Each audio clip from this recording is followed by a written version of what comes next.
In this particular video, we are going to quickly revise list of all important clauses of Form 3CD. देखो ऐसे तो 3CD में in total 44 clause है इन number, but आप लोगों को सबको पता है इतना सारा क्लॉज एग्ज़ाम डे में याद करना इम्पॉसिबल है एंड चाहिए भी नहीं। इतना क्लॉज आप लोगों को जो जो इम्पॉर्टेंट क्लॉज है उसका मैंने लिस्ट एक पेज में आप लोगों को बना दिया है। तो यही इसी को हम लोग अगले 5-7 मिनट में क्विकली रिकैप कर लेंगे। ये वाला वीडियो का मोटिव है बस क्लॉज नंबर को कैसे याद करोगे। चलो, क्लॉज नंबर 4, यहाँ पे बात क्या है, is tax payable under IDT. अगर देखो प्रोविज़न मैं यहाँ पे नहीं बता के चलूँगा, आप लोगों को मैं relevant section of income tax act क्या है, क्लॉज नंबर यही बताऊँगा ये वीडियो में। बाकी कंटेंट के लिए तो दूसरा एक वीडियो अपलोड करके रखा है 90 मिनट्स में आपका 80 मिनट्स में आपका पूरा कम टैक्स ऑडिट है उसमें। तो चलो, clause 4 is any tax payable under indirect taxation. Then clause 8, relevant clause of 44AB under which the audit is undertaken. That is 44AB में 5 clause है, A B C D E, वो आप लोगों को लिख के चलना है। Then clause 8A, if company has opted for 115 BAA, 115 BAB and 115 BAC। अगर इसमें ये clause में देखो, clause number 4 is if tax payable under IDT, clause number 8, relevant clause of 44AB under which audit is undertaken. Clause number 8A, if the company has opted for 115 BAA, BAB, BAC. Then clause 9, clause 9 इसमें change in partners and change in PSR। यहाँ पे क्या है, change in partners and change in PSR. Then clause number 11, books of account under section 44AA। ठीक है। Then clause number 13, method of accounting and ICDS adjustments.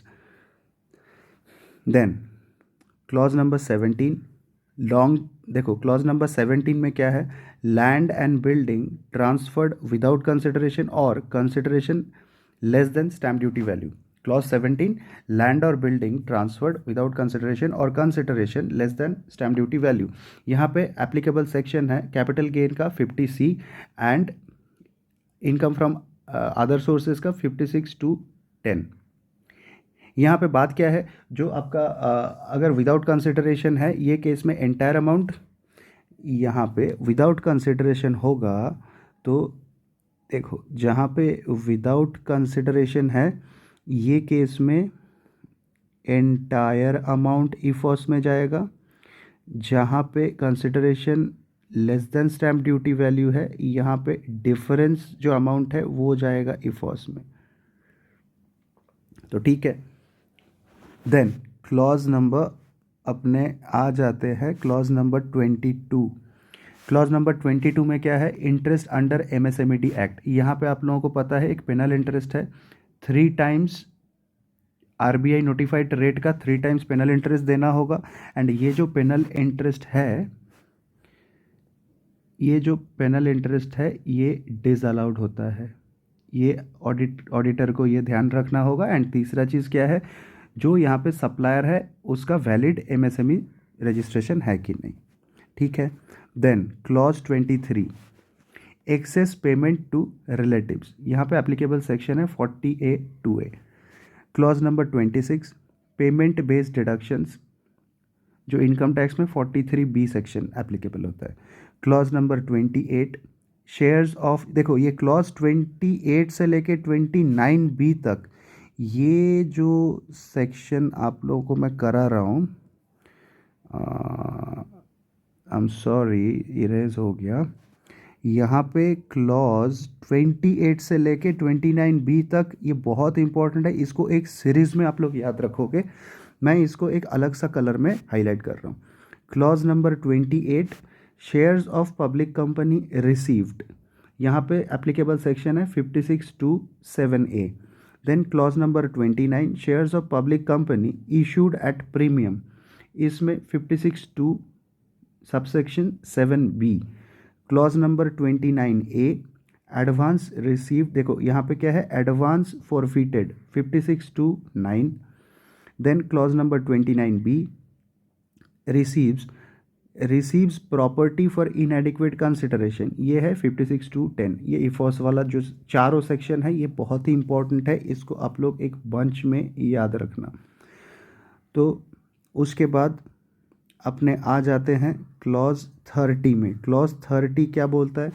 हुंडी system जो है, मतलब इफ़ द एसेसी हैज़ बोरोड और एनी अमाउंट इज़ ड्यू और repaid in cash, ये यहाँ पे एप्लीकेबल सेक्शन आ जाता है 69D, तो 100% टैक्सेबल हो जाता है। Then clause 30A, 30B and 30C, ये आपका ये जो 3 सेक्शन है ये है ट्रांसफ़र प्राइसिंग रिलेटेड, ये आपका है ट्रांसफ़र प्राइसिंग रिलेटेड। तो 30A में क्या है? Transfer pricing, primary and secondary adjustments, applicable section है 92CE। Clause 30B transfer pricing, यहाँ पे एक्सेस इंटरेस्ट जो डिसअलाउ करना होता है उसका बात है। 30% इंटरेस्ट पेड एंड कंपेयर किसको करेंगे? इंटरेस्ट पेड एक्चुअली और 30% of EBITDA. Applicable section is 94B। Clause number 30C, impermissible avoidance arrangement, section 96, that is IIA। तो ये अपना हो गया।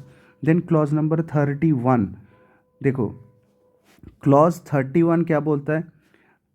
एक तो लोन और डिपॉजिट रिसीव्ड और रीपेड, यहाँ पे देखो 269SS, 269T, 269SS का 269SS में क्या बोलता है? जो 269SS है यहाँ पे लोन डिपॉजिट रिसीव का बात है। 269T में लोन और डिपॉजिट अगर रीपेड का बात है, ये कब ट्रिगर होगा ये सेक्शन? अब अगर आप कैश में पेमेंट कर दिए। Then 269ST for other transactions, मतलब रेवेन्यू ट्रांजैक्शंस। तो यहाँ पे 269ST आपको एप्लीकेबल होगा रेवेन्यू और अदर ट्रांजैक्शंस के केस में। ये याद रखना 269SS लोन और डिपॉजिट, यहाँ पे ये जो दो सेक्शन है ये लोन डिपॉजिट का बात बोल रहा है। लोन डिपॉजिट रिसीव के केस में 269SS, रीपेड के केस में 269T and any other transaction 269ST। तो ये तीनों सेक्शन में थोड़ा सा आपको लिमिट भी याद रखना होगा। लोन डिपॉजिट के केस में लिमिट है up to 20,000 and other transaction के केस में लिमिट है अप टू 2 लाख। तो क्लॉज नंबर 31 क्या बोलता है? आपका 269SS, 269T and 269ST। Then clause number 37 cost audit report, इसको ऑडिटर को कंसिडर करना होगा। देन क्लॉज नंबर 40 की फाइनेंशियल रेशियोज एंड टर्नओवर, इसको डिस्क्लोज करना होगा। क्लॉज नंबर 41 डिमांड ऑर्डर या तो refund order other than income tax and wealth tax. Clause 43 big MNCs need to provide country wise reporting और applicable section है section 286। ठीक है, तो गाइज ये अपना पूरा टैक्स ऑडिट का इंपॉर्टेंट सेक्शन है, इसको एक बार फिर से क्विकली रिकैप कर देते हैं। Clause number 4 tax payable under IDT। Clause number 8 relevant clause of 44AB। Clause number 8A, if company opted for 115 BAA, BAB, BAC. Clause number 9, change in partners and change in profit sharing ratio. Clause number 11, books of account under 44AA. Clause number 13, method of accounting and ICDS adjustments. Clause number 17, land or building transferred without consideration or where the consideration is less than stamp duty value. यहाँ पे applicable section है 50C and 56 to 10। तो जो 50C वाला section है ये आपका capital gain वाला सेक्शन है।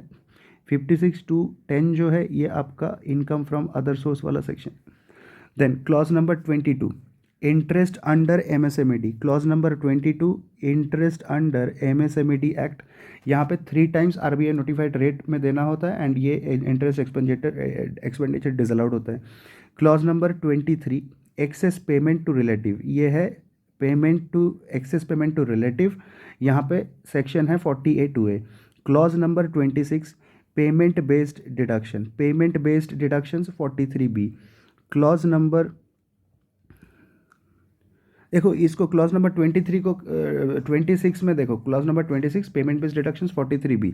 देन क्लॉज नंबर 28 से लेके 29B, मतलब चार क्लॉज 28, 29, 29A, 29B, ये चार क्लॉज आपका रिलेटेड है, ये चार क्लॉज आपका रिलेटेड है इनकम फ्रॉम अदर सोर्स के बेसिस में, ये इसीलिए सेम कलर में डाला है।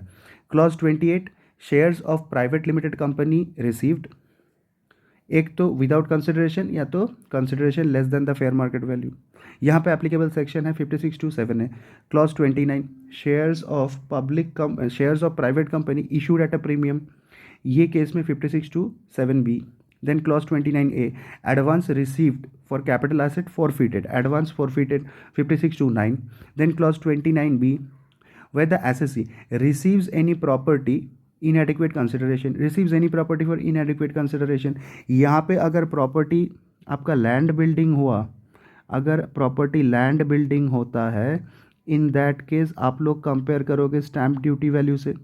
अगर प्रॉपर्टी आपका एनी अदर एसेट्स हुआ, इन दैट केस आप लोग उसको कंपेयर करोगे फेयर मार्केट वैल्यू से। ये हो गया। Then clause 30, clause 30 is for hundi, amount borrowed due और repaid during the year, applicable section is 69D। Clause 30A, 30A से लेके 30, देखो 30A, 30B, 30C, ये तीनों आपका ट्रांसफर प्राइसिंग है। 30A में transfer pricing primary and secondary adjustments, applicable section 92CE। Clause 30B transfer pricing, यहाँ पे एक्सेस इंटरेस्ट का बात होता है, एक्सेस इंटरेस्ट 94B। आप लोग कंपेयर किसको करोगे एक्सेस इंटरेस्ट में, एक तो इंटरेस्ट पेड, उससे आप लोग 30% ऑफ एबिडिटा जो है उसको कंपेयर करके चलोगे, और ये 8 इयर्स तक कैरी फॉरवर्ड कर सकते हो, ठीक है। उसके बाद clause 30C impermissible avoidance arrangement, मतलब जो IAA है, यहाँ पे आपको कंसिडर करना होगा it is a tax avoidance और प्लानिंग, ये ऑडिटर को देखना पड़ेगा। If it is a tax avoidance then benefits achieved, और क्या देखना होगा ऑडिटर को, सब्सटेंस ऑफ द ट्रांजैक्शन देखना होगा। तो ये ऑडिट कंसिडरेशन है, टैक्स अवॉइडेंस और टैक्स प्लानिंग, बेनिफिट्स, सब्सटेंस और गार प्रोविजंस भी ऑडिटर को चेक करना होगा, जो अपना गार प्रोविजंस है उसको भी चेक करना होगा। Then clause 31 loan deposit received और रीपेड और अदर ट्रांजैक्शंस। लोन डिपॉजिट के केस में दो सेक्शन आएगा, 269SS, 269T। 269SS बात करता है, 269SS बात करता है लोन रिसीव का, 269T बात करता है लोन रिपेड का। तो लोन डिपॉजिट के केस में लिमिट है अप टू 20,000। उसके बाद एनी अदर ट्रांजैक्शंस सेक्शन है 269ST, 269ST, इसमें लिमिट है 2 लाख का। यहाँ पे क्या है, यहाँ पे है रेवेन्यू और अदर ट्रांजैक्शंस का बात चलता है। तो ये क्लॉज 31 में आपका सब क्लॉज आ जाता है APC। तो यहाँ पे जो पहला वाला पार्ट है 269SS, इसमें सब क्लॉज है A, 269T में सब क्लॉज है B, 269ST में सब क्लॉज है C। ये पर्टिकुलर सेक्शन में आपको सब क्लॉजेस भी याद रखना होगा, क्योंकि ICAI यहाँ पे सब क्लॉज पूछ के चलता है आपका MCQ में, सब क्लॉज भी बताओ। ओके, देन क्लॉज नंबर 40 की फाइनेंशियल रेशियोज एंड टर्नओवर, इसको ऑडिटर को देना पड़ेगा, ठीक है। अभी की फाइनेंशियल रेशियोज में क्या क्या आता है, net profit to turnover ratio, gross profit to turnover ratio, consumption ratio, then ROCE, ये सब रेशियोज ऑडिटर को मतलब कंपनी को डिस्क्लोज करना होगा। एंड टर्नओवर रेशियो, की financial ratios and turnover. Clause 41 बोलता है डिमांड, एनी डिमांड ऑर्डर और refund order receive during the year, ये can be of any preceding financial year, report even if not paid, even if not paid। तो audit consideration इसमें क्या है, देखो clause 41 demand order और refund order pertains to any act other than income tax act or wealth tax, and it is to be reported, देखो it can be of any preceding financial year or report even if it is not paid। clause 43 MNCs, देखो clause 43 is big MNCs need to do country wise reporting, यहाँ पे applicable section है section 286, ठीक है। तो ये हो गया सारा इम्पोर्टेंट, और एक क्लॉज मैं आप लोगों को अलग से यहाँ पे मेंशन कर देता हूँ, क्लॉज 42, ये है SFTRA, जो आपका रिपोर्टिंग एंटिटी है उसको कुछ रिपोर्टिंग एंटिटी को SFTRA मतलब जो बड़ा वाला कुछ ट्रांजैक्शन होगा उस केस में pan number, name of the person, amount, ये सब रिपोर्टिंग एंटिटी को SFTRA।